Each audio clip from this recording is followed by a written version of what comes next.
Well, guys, this is it. 2013 is finally at its peak.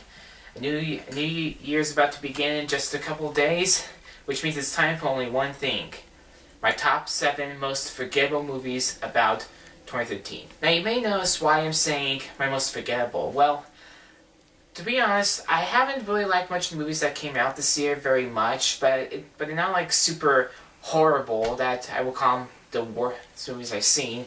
I kind of count them as more forgettable because a lot of the movies I've seen this year have been quite forgettable. Like some I've kept in my memory, and some I actually like to see again. But several, however, just don't do very much for me, and I don't find myself liking them as much as I did when I first saw them. But I digress. So anyway. Although I do have some, even though some movies I'm about to name aren't technically on the list, I just feel like they need to be addressed before I get into them. Some of the movies I've seen in theaters aren't really horrible, but I don't really find them on my list, like R.I.P.D. for one, and that's pretty much it. I want to say forgettable, but I digress. So.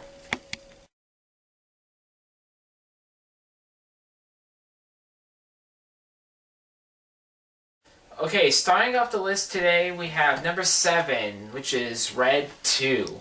Now I know what you're kind of thinking. Oh, I thought you saw that movie. I thought you liked it. Well, I did technically like this movie, but to be honest, I did like the first one, and especially did like the second one. I liked how it stepped up the game, but I just don't find the movie quite as memorable as I did. It was in some ways a big step up, but as a whole, it's not really that much of a memorable movie. It's not really something I find myself like coming back to for more. So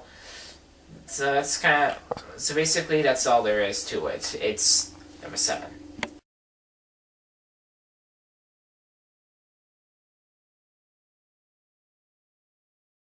Number 6 on the list is White House Down. It seems kind of weird that I'm saying that that's one of the most forgettable movies because that was actually the first movie I ever reviewed on this channel at all. But to be honest, when I went to this movie, I didn't really expect it to be anything big and exciting. And this movie, alongside its counterpart, Olympus Has Fallen, are like the two only copycat movies out this year. Like last year, we had Mirror Mirror. 2 years ago, we had Mirror Mirror and Snow White and the Huntsman. For this year, we have this movie and Olympus Has Fallen, both big White House political thrillers.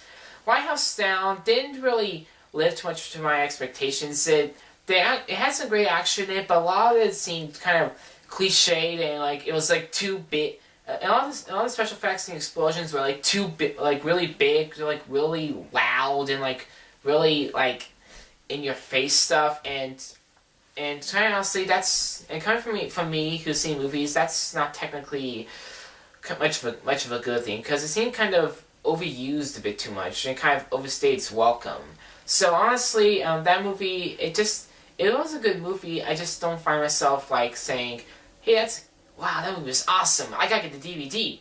And sadly, it did come on DVD, but I don't think I'll be getting it anytime soon.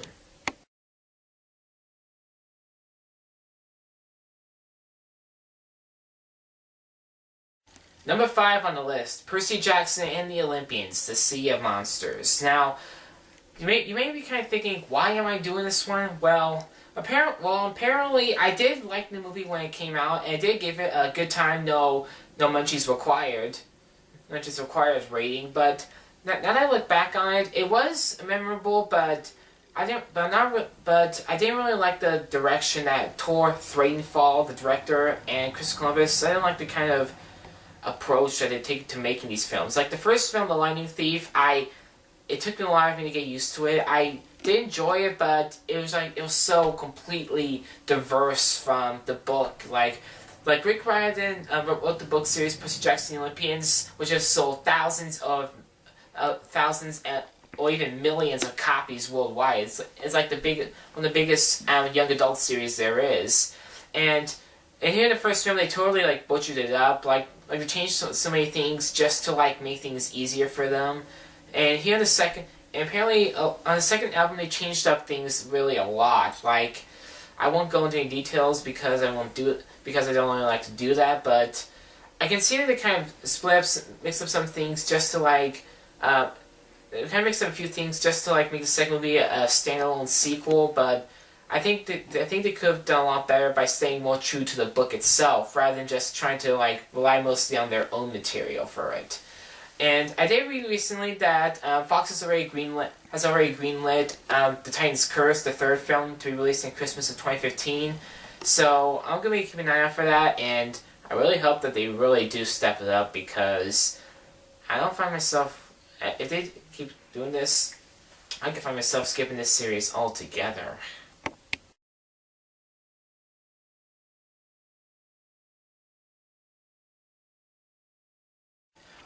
Okay, so number 4 is actually a movie that's actually my last review movie of the year. That movie is Grudge Match with Robert De Niro and Sylvester Stallone.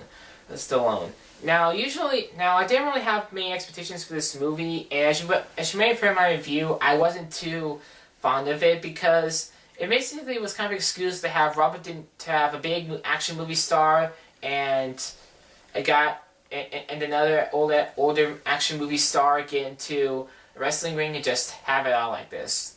And the chemistry in the movie together was pretty basic and good, but I don't think really Sylvester Stallone fits into the comedy side of the movie spectrum. He kind of does better in action movies. It's kind of his niche, and Robert De Niro kind of fits in like both genres, but when you put the two together, it doesn't really make for a winning combination. Like a lot of the dialogue was great, and some of the supporting cast was okay. Kevin Hart Jr. he did okay, and so did Kim Basinger, but overall, it's just really forgettable, and I completely forgot about it, like after I left the theater.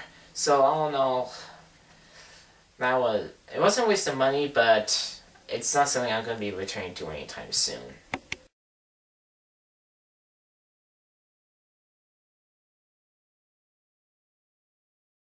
Okay, now we are getting down to the top 3, and these 3 movies are like the crap stoppers, the ones that I really find myself like hating throughout this entire year. And the third movie, number 3 is actually one movie that I did see this movie. I did write a review for it, but the tapes got lost, so I wasn't able to upload it. The first of these is The Smurfs 2. Smurfs 2 is by far the lamest, most crappiest PG movie I have ever seen. One of the most crappiest PG movies I've ever seen this year, hands down. The movie is so generic. So the Smurfs, it stinks crap. Like I find myself like, why do I see these kinds of movies? I mean, the entire script was completely stupid and poorly written. Like, the voice acting, any animation of the Smurfs were okay, but Hank Azaria's Gargamel, he was just too cartoony. He was way too over the top. He tried to be like really like big and he tried to pass Gargamel off as being like big and evil, like this big and evil bastard. When in fact like Hank Azaria has played bad guys, like in Ag Museum Battle of the Smithsonian, but that's because he didn't like to try to like butcher up his voice too much.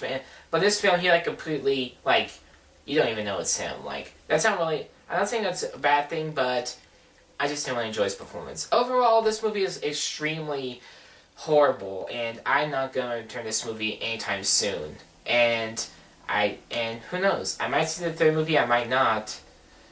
But odds are likely I won't.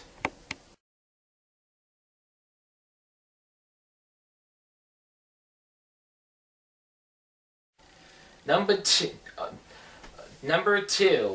Okay, so finally we get down to number 2. I did make a review for this, but unfortunately I wasn't able to post it. And this is by far the worst animated movie I've seen this year, period. And that movie is Relativity Media's Freebirds. Now, Relativity Media has put out some pretty crappy movies this year. Like all them like they try to make these movies like really good, really big. To try to mix up like the major big budget blockbusters from like Fox, Warner Brothers, Paramount, Universal, but sadly they're constantly failing at every attempt. Like they put a lot of pretty bad movies out this year. Like this movie, Free Birds, also Paranoia, Out of the Furnace. Really, just all these movies they put out, they just really fall flat on their face. They don't really come off as being memorable or even in the least bit enjoyable. And Freebirds is an example of one of these. The script is kind of okay, but the storyline and the premise is just so campy and so silly. It's like the screenwriter. It's like the screenwriter brought one of his kids in to write it for him or to write the story for him. It was like because basically, what more can I say? You got two turkeys. One of them is an agent trying to go back in time, get turkeys off the menu, replace it with pizza. Pizza. Oh, did I say a spoiler? Whatever. Who cares? But anyway, ludicrous, completely ludicrous. The worst movie I've seen, the worst anime movie I've seen this year. And the voice acting is good, but even the voice acting itself can't save the film. So, sadly, I am not going to be eating Thanksgiving. That movie almost made me want to skip Thanksgiving altogether and like not eat turkey. Maybe, who knows? Maybe I'll remember next year.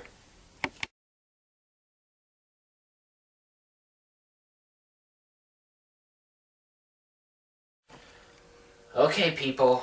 After a few minutes of waiting, here it is. The crap stopper of all crap stoppers of 2013. The one movie where I have never, ever, ever felt more empty, more angry, and more embarrassed in my life. Ladies and gentlemen, the worst, most forgettable movie I've seen this year is Relativity Media's Paranoia. This film is by far the most generic, most stupidest, and the crappiest movie I've seen this year, hands down. Like, ludicrous script. The script is so ludicrous. Like, even I can write about a script. Like, I may have told you guys I'm going into that I'm studying filmmaking. Like, I've been writing a lot, and I know how like good dialogue. Like, the screenwriter here, he barely writes a single word that I was interested or even invested in. Like, the romance between Liam Hemsworth and Amber Heard, it's not there. It's not there. Like, you don't see any real connection between them. Basically just like, oh, they're like, okay, like, we need a girl for this guy. Someone he can bang and then kind of play hard to get. Oh, let's get Amber Heard. She's played those kinds of characters. Okay, let's get her in. And sadly, that was a big... Overall, this movie is just so crappy. I did give this movie a it's okay, but you're not going to make me tell me this a few days. Remember it, a few days is going to be I forgot it, but I changed that as completely. The movie is now completely trash, and therefore the movie is by far the worst I've seen this year, and a movie I will never see in my entire lifetime, ever. And YouTube, there you have it. My top 7 movies of 2013. Thank you guys so much for watching. Comment down below. I want to know your opinions. And be sure to like and subscribe as well. Subscribe to my channel and like my Facebook page as well. And thank you guys for making this year really successful for me. I really appreciate all you guys' support, and I'm gonna try even harder to make things better in 2014. So thank you guys for watching. Stay tuned later on while I'll be posting my top 7 movies of 2013. And also be ready for this Friday, because this Friday I'm going to be posting my review of my first movie of the new year, which will be Paranormal Activity: The Marked Ones. Thank you guys for watching. I am Ross for MN Weekly. If you want to see more, look down below.